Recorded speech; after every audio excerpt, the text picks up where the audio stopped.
Hello दोस्तों, आप सभी का स्वागत है। मैं हूं अमित कुमार और मैं आपको यहाँ पर जियोग्राफी भूगोल जो आपके यूपीएससी में, जो आपके यूपी संघ लोक सेवा आयोग के मुख्य प्रश्न पत्र में फर्स्ट पेपर में आता है तथा वो आपके वैकल्पिक विषय के रूप में एवं आपके प्रीलिम्स में भी ये आता है। ठीक है, हम इन सभी के बारे में चर्चा करेंगे। वैसा टॉपिक हम यहाँ पर लेने वाले हैं जो आपके सभी को कवर करता होगा। ठीक है, और इसमें हम बेहतर तरीके से जानने की कोशिश करेंगे, बेहतर तरीके से इसे पढ़ने की कोशिश करेंगे। ओके दोस्तों, चलिए स्टार्ट करते हैं इसको हम एक बेहतर तरीके से, एक अच्छे समझदारी से, और इसको हम समझ कर मतलब एक एक चीजें इसकी हम क्लियर करेंगे। ठीक है दोस्तों, चलिए स्टार्ट करते हैं। सबसे पहले हम पढ़ेंगे, जो हमें समझना जरूरी है, जो हमें पढ़ना जरूरी है, वो है भूगोल के मूल सिद्धांत। जो आपके भूगोल के अगर मूल सिद्धांतों के बारे में पढ़ें हम, तो सबसे पहले हमें यह जानना जरूरी होता है कि बेसिक चीजें क्या है, मूल चीजें क्या है। यहां से हम इसको शुरुआत करते हैं। अच्छा, अभी नाम से ऐसा लगता होगा कि ये कैसा होगा, लेकिन हम इसको अच्छे से भी समझाएंगे। इसमें हम कुछ टॉपिक कवर करते हैं। उस टॉपिक में से सबसे पहला टॉपिक जो हम कवर करेंगे वो पढ़ेंगे हम अक्षांश के बारे में। किसके बारे में? अक्षांश के बारे में हम पढ़ने वाले हैं। अभी अक्षांश के बारे में अच्छे से एक एक चीजें जानना जरूरी है। अच्छा, सभी लोगों को अक्षांश कभी ना कभी तो पढ़ा है कि अक्षांश क्या है, कैसा है, और क्या कभी का सुना, लेकिन इसमें यूपीएससी जो पूछता है वो शायद हमने कभी नहीं जानने की कोशिश की। यूपीएससी कैसे क्वेश्चन घुमा कर पूछता है, कैसे उसका एक पूछने का एक तरीका होता है, ये कोई कहां से कैसे सोचता है। अगर हम उस सोच को पकड़ लें तो हमारा काम हो जाएगा। आज हम उसी को विस्तार से जानने की कोशिश करेंगे और उस चीजों को एक बेहतर तरीके से, जैसे आपने अक्षांश सिर्फ अक्षांश जानते थे, आज अक्षांश जानेंगे, अक्षांश का महत्व क्या है भूगोल में उसका भी जानेंगे, और आपके जीवन में भी कैसा बदलाव लाएगा उसको भी। ठीक है, चलिए स्टार्ट करते हैं हम इसको।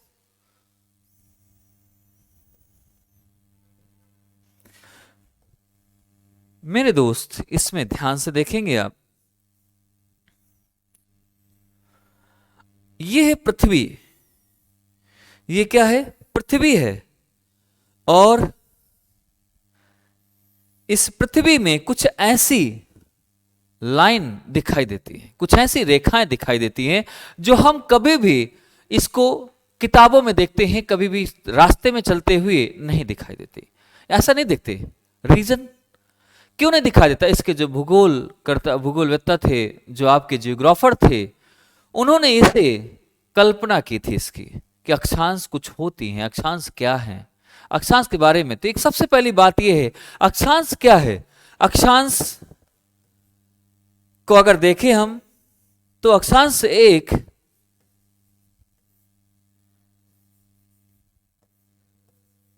काल्पनिक रेखाएं हैं। काल्पनिक कैसे हैं? ये क्षैतिज में है, तो काल्पनिक क्षैतिज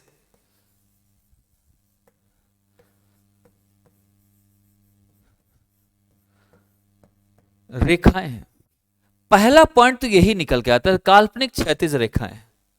ठीक है, लेकिन दूसरा इसमें देखिए, अब देखना पॉइंट, यहां पर दूसरी चीज हमें नजर आती है कि क्षैतिज तो है, लेकिन क्षैतिज के साथ साथ ये समानांतर भी हैं। कैसी हैं? समानांतर। तो दूसरा एक और, अगर ये हमारा दूसरा पॉइंट हम देखें तो इसमें ये कह सकते हैं ये रेखाएं कैसी होती हैं? ये रेखाएं समांतर हैं। ये समांतर रेखाएं हैं। ये रेखाएं कैसी हैं? समांतर हैं दोस्त। दूसरा पॉइंट तो ये निकल के आता है कि समांतर हैं। तीसरा, इससे और भी चीजों को निकालेंगे। अब इसको निकालने के लिए, तीसरा समझने के लिए हमें एक चीज और करना होगा, वो होगा हमारा पृथ्वी को कट करके अगर हम पृथ्वी के आंतरिक भाग पर देखें तो और भी चीजें निकल के आ जाएंगी। चलिए आंतरिक भाग पर चलते हैं हम। अक्षांश का कैसे आंतरिक भाग पर कैसा होता है उस चीज के बारे में डिस्कस करते हैं। अगर मैं पृथ्वी को काट दूं और एक नहीं काटूं, दोनों चीजें मैं यहां पर बना देता हूं।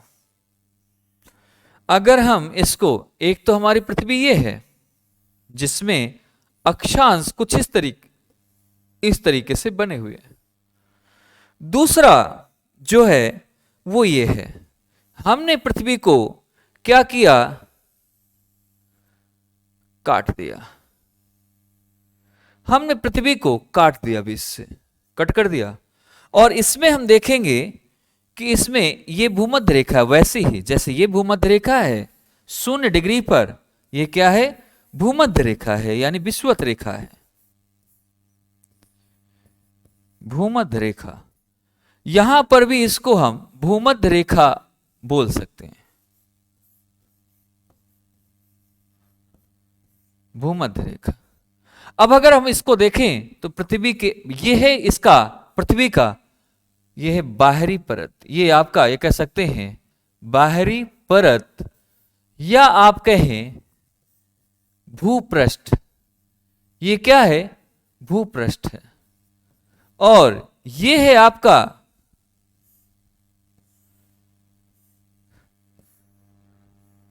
देखो चीजें आपको वैसी भूपृष्ठ में कैसे दिख रही, जैसा यहां पर लाइनें गई हैं वैसे यहां पर दिख रहा है। यह है इसका आंतरिक भाग, पृथ्वी का आंतरिक भाग, पृथ्वी का आंतरिक भाग। अब देखना, ध्यान से समझना इसमें कैसे इसका आंसर निकलता है, कैसे इन चीजों को हम जानते हैं, समझने की कोशिश करते हैं। दोस्त इसमें यहां पर समांतर दिखाई दे रही थी, यहीं पर क्षैतिज दिखाई दे रही थी, लेकिन एक चीज नजर आएगा आपको कि यहां से कोई एक पॉइंट है जो कि पृथ्वी के अंदर से आता है और बाहर छा जाता है। बाहर हमें समांतर दिखाई देती है, लेकिन अंदर अगर देखा जाए तो किसी एक केंद्र से आती हुई नजर आती हैं। सारी रेखाएं किसी एक केंद्र से आ रही हैं। इसका मतलब ये कैसी हैं, ये एक केंद्र से आती हुई नजर आती है। इसका मतलब समांतर तो है, समांतर कहां पर है, सिर्फ पृष्ठ पर है। अगर क्वेश्चन आता है कि समांतर अंदर पृथ्वी के आंतरिक भाग पर अक्षांश कैसी हैं, तो आपको बताना है पृथ्वी के आंतरिक भाग पर ये अक्षांश समांतर नहीं है, ये किसी एक केंद्र से आती हुई प्रतीत होती है, किसी एक केंद्र से आती हुई प्रतीत होती है। साथ ही साथ ये क्या बनाती है, एक केंद्रीय वृत्त भी बनाती है। क्या बनाती है, केंद्रीय वृत्त भी बनाती है। तो यहां से एक पॉइंट तो ये निकल के आया कि यह रेखाएं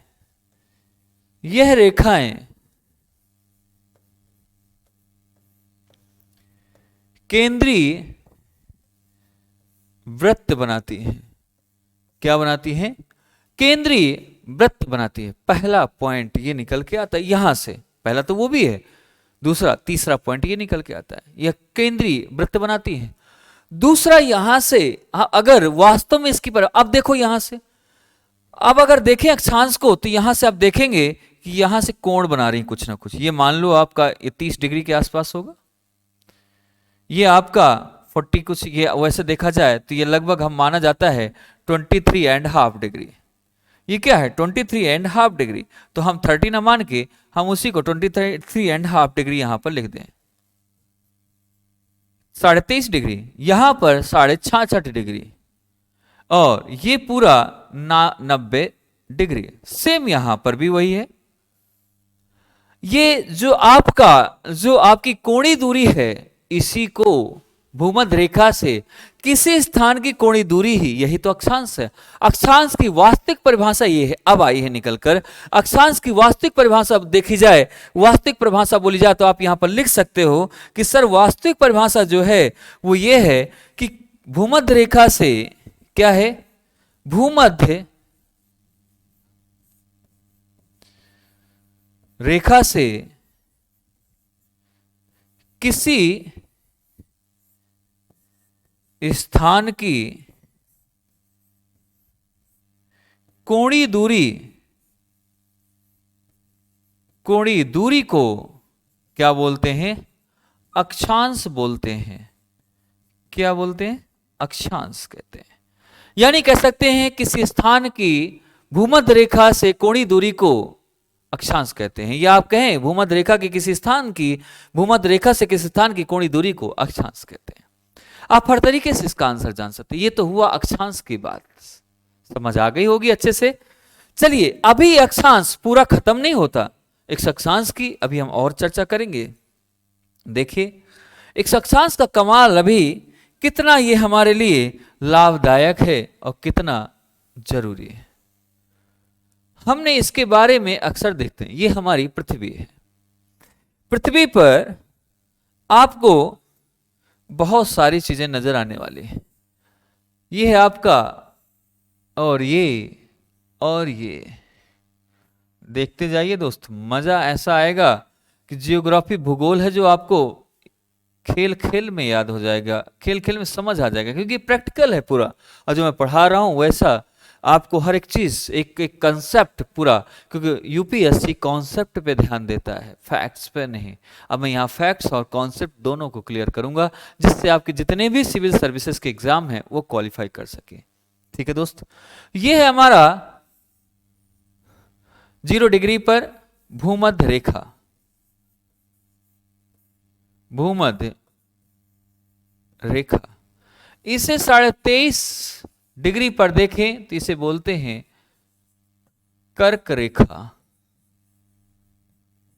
और अगर इसको देखें हम 23.5 डिग्री, यहां पर इसको बोलते हैं मकर रेखा। और 66.5 डिग्री अगर दक्षिण में देखें, इसे बोलते हैं अंटार्कटिक वृत्त।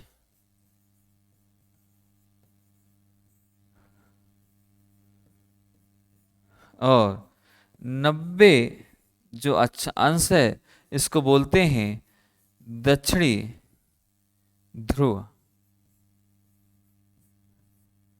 सेम यहां पर है 66.5 डिग्री पर, यहां पर होता है आर्कटिक वृत्त।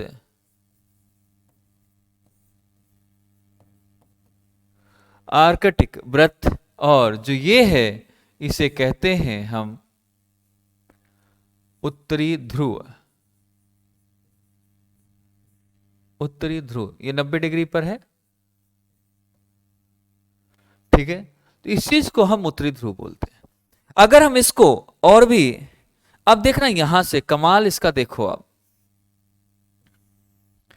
ये दिख रहा होगा, यहां पर ये है सूर्य, ये है सूर्य देवता, सूर्य। अब यहां से हमने क्या किया, इस पर ध्यान से देखना, ध्यान समझना, यहां से हमने किरणें डालना शुरू किया हमने। अब ये किरणें निकल रही हैं, जैसे जैसे दूर होती जाएंगी वैसे वैसे ये किरणें थोड़ा सा तिरछी होती जाएंगी। ये एक आपका जैसे टॉर्च होता है ना, टॉर्च, वैसा ही काम करने वाला है, वैसा ही नजर आने वाला है आपको ये। तो ये आप देख रहे हैं ये तिरछा होता जाएगा, यानी प्रकाश थोड़ा थोड़ा नीचे जितना जाएगा उतना प्रकाश क्या होता जाएगा, कम होता जाएगा दोस्त। क्या होता जाएगा, कम होता जाएगा। हम इस प्रकाश के आधार पर इसका बंटवारा अक्षांश का हम करेंगे। कैसे कैसे ये चलती हैं इन चीजों को हम देखेंगे। ये आपकी कुछ ऐसे ही ये हमारी किरणें आती हैं, ऐसी ये किरणें आती हैं। ठीक है दोस्त, अब इन किरणों के आधार पर हम इनको देखें तो यहां पर आपको समझ आएगा, इसे हम बोलते हैं उष्ण कटिबंधीय क्षेत्र, क्योंकि यहां पर उष्ण होगा, क्योंकि ज्यादा गर्मी होगी, ज्यादा प्रकाश पड़ेगा, तो ये कहलाएगा उष्ण कटिबंधीय क्षेत्र। यही सेम यहां पर भी होगा, उष्ण कटिबंधीय क्षेत्र।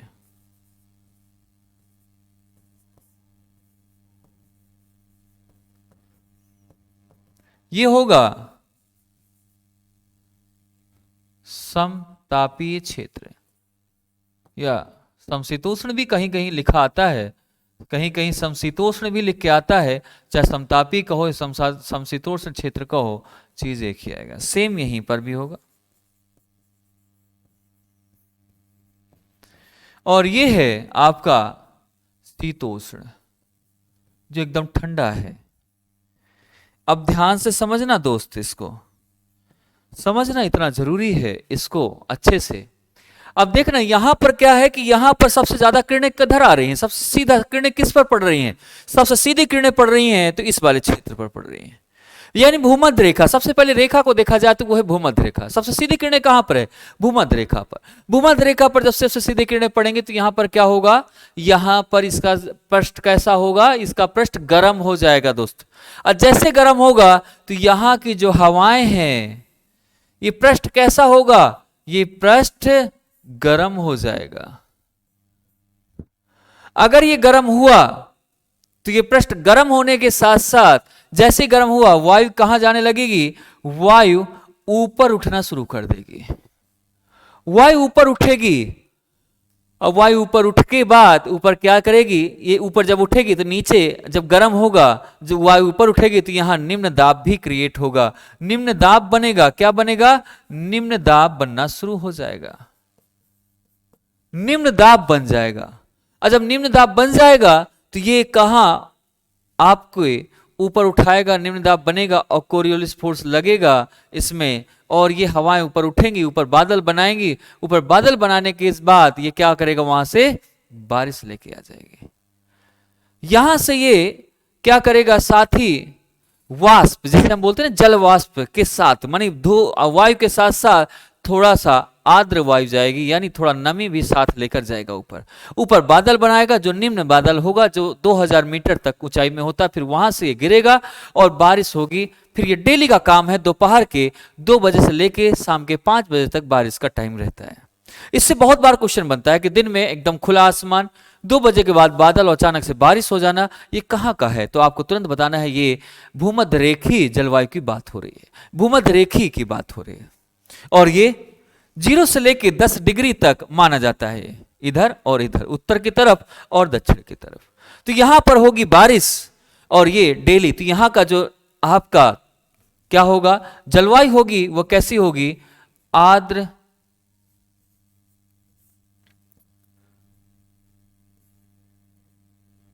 गर्म आर्द्र। कैसा होगा, गर्म आर्द्र होगी जलवायु। अब देखना, जब बारिश होगी, बारिश होगा और ये आर्द्र है, और यहाँ क्योंकि यहाँ बारिश डेली हो रही है, बारिश डेली होगा तो यहाँ के पेड़ पौधे कैसे होंगे, हरे भरे होंगे, हरे भरे होंगे। जमीन कैसी होगी, दलदल होगी। तो यहाँ पर जीव कैसे पाए जाएंगे, जो दलदल में रहते होंगे, जैसे सरीसृप, सांप, बिच्छू, रेप्टाइल्स, जैसे कि आपके रेप्टाइल्स में ये सारी चीजें यहां पर आएंगे।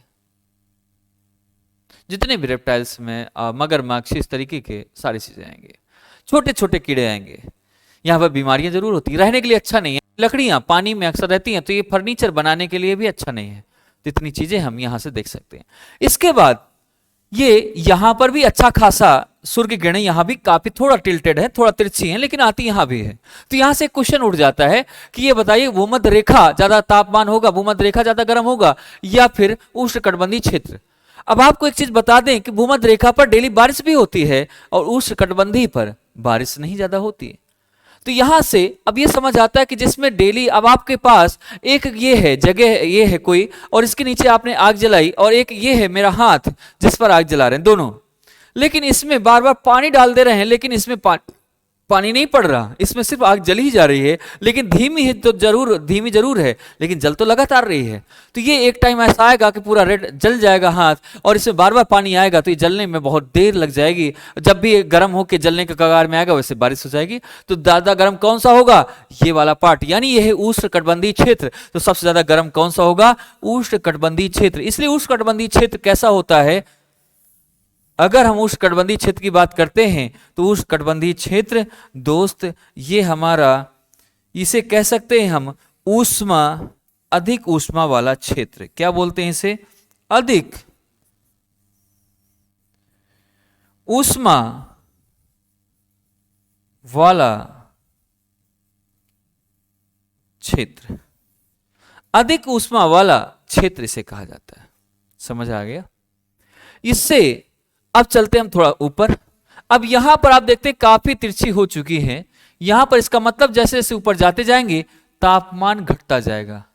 तापमान कैसा होगा मेरे दोस्त, तापमान में गिरावट आती जाएगी, और यहां पर तापमान बिल्कुल गिर जाएगा और यहां ठंडा हो जाएगा। जैसे तो ये हमारे यहां पर क्या हो रहा है, ऊष्मा की क्या हो रही है, कमी हो रही है। यहां ऊष्मा की क्या हो रही है, इस क्षेत्र में ऊष्मा की कमी हो रही है, चाहे इस क्षेत्र को लें चाहे इस क्षेत्र को। ये दोनों क्षेत्र जो नीचे है समतापी और शीतोष्ण, ये ऊष्मा की क्या है, यहां पर ऊष्मा की कमी हो रही है। अगर कमी है तो ये कमी किस लिए जिम्मेवार है, इसका क्या उपयोग है, इसको देखें तो बड़ा मजा आएगा आपको। जो आप देखते हैं ना, जो आप ये देखते हैं कि आज हमारी दाब प्रणाली है, दाब प्रणाली और वायु प्रणाली है, जो ग्रही वायु प्रणाली जिसे बोलते हैं, ग्रहीय वायु प्रणाली, उसके लिए जिम्मेवार कौन है, जिम्मेदार कौन है, उसके लिए जिम्मेदार है ऊष्मा की कमी वाला क्षेत्र। इसे बोलते हैं ऊष्मा की कमी वाला क्षेत्र। ऊष्मा की कमी वाला क्षेत्र इसे बोला जाता है। ये दोनों क्षेत्र इसके लिए जिम्मेवार है। ठीक है दोस्तों, तो ये हमारा हुआ सिर्फ अक्षांश का। तो आज हम अक्षांश के बारे में जाने हैं, बाकी की चीजें हम अगले कक्षा में जरूर जानेंगे, नेक्स्ट क्लास में। तब तक के लिए धन्यवाद। आप सभी ऐसे बने रहिए, हमारे साथ पढ़ते रहिए। Okay guys, thank you.